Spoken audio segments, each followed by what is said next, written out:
Hi guys, my name is Paris Guris. I'm an informatics professor. This is my YouTube channel and you are on videolearner.com.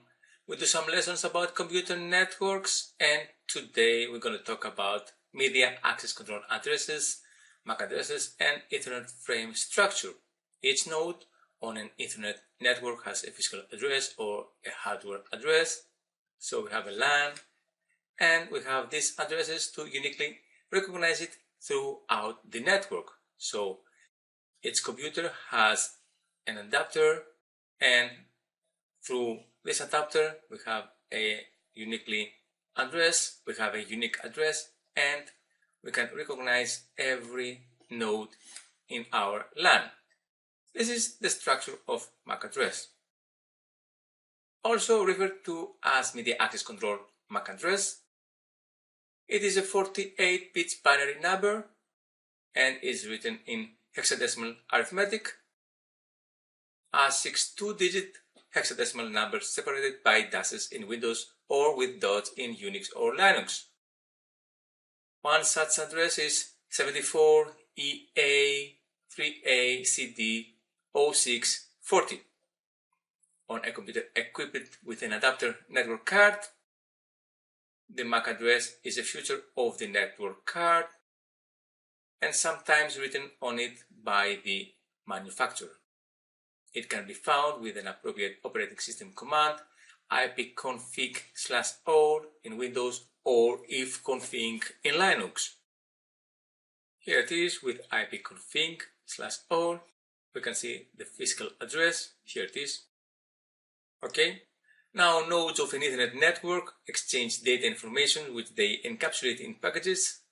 For example, in packets, we have in every level encapsulation from data to bits. We have the ISO model, for example, and here it is, we have in physical layer bits, in data link layer we have frames, in network layer we have IP packets, and transport layer we have TCP segments. That's why here it is in data link we have network adapters, so we have frames, and we're going to say something about frames now. This is the structure of the frame. In the header of the frame, administrative informations are placed, of which the most important are the addresses of sender, source, and recipient destination. So we have these administrative informations, the headers of each layer. This is the MAC address placed in header. This is the IP packet placed in this header. MAC addresses consist of two parts of the 24-bit each one, so we have in total 48-bit MAC address.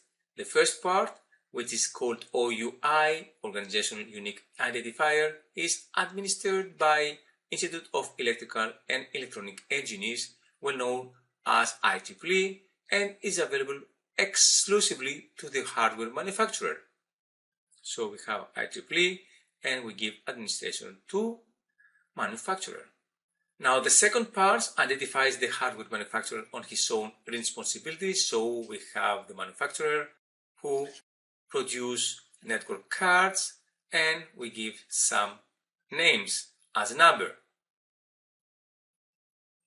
And we have some parts of OUI codes. Here it is, we have Xerox, Cisco, 3Com, UC2 and so on.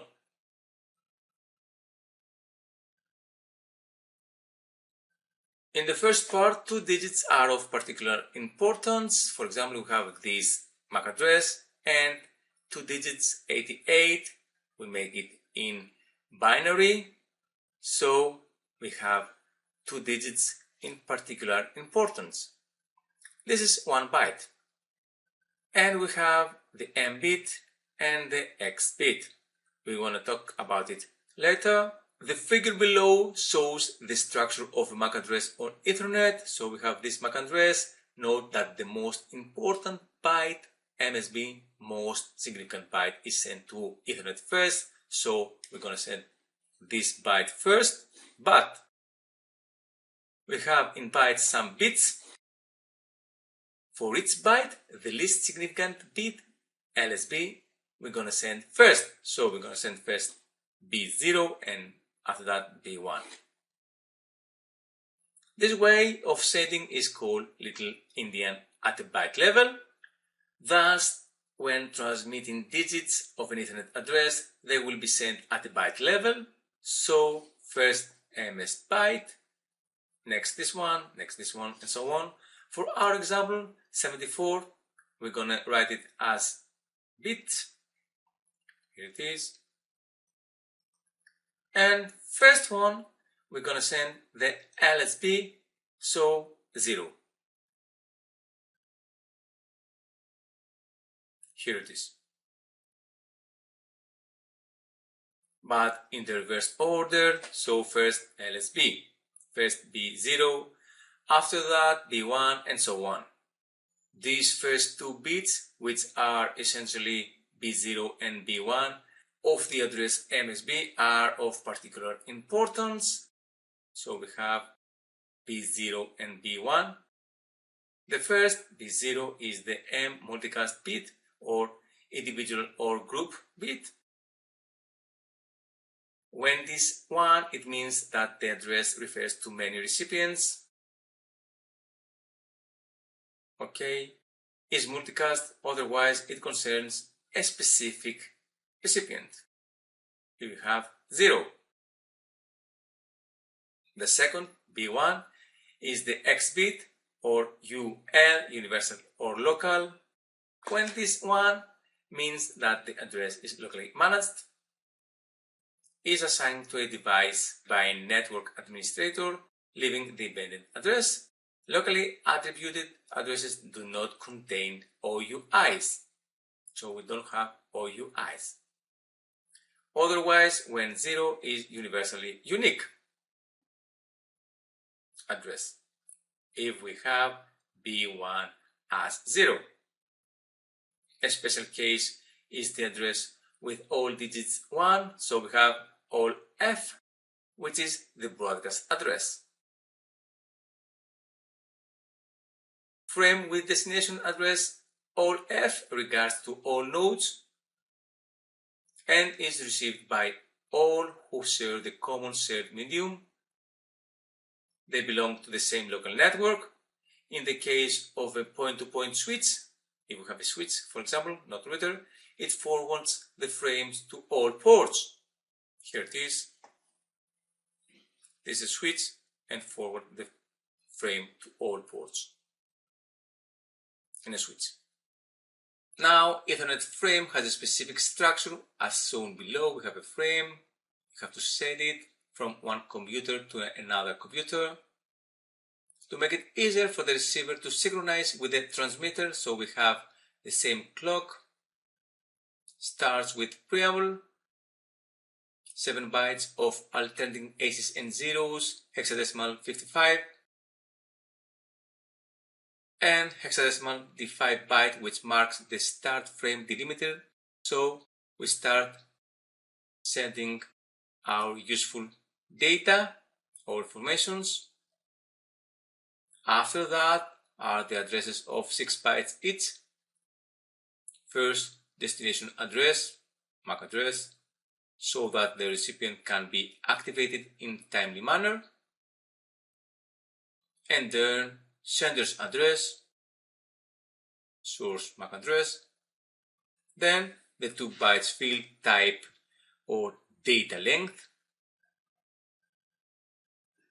Specifies the type of data that the frame transfers or which higher level protocol are concerned.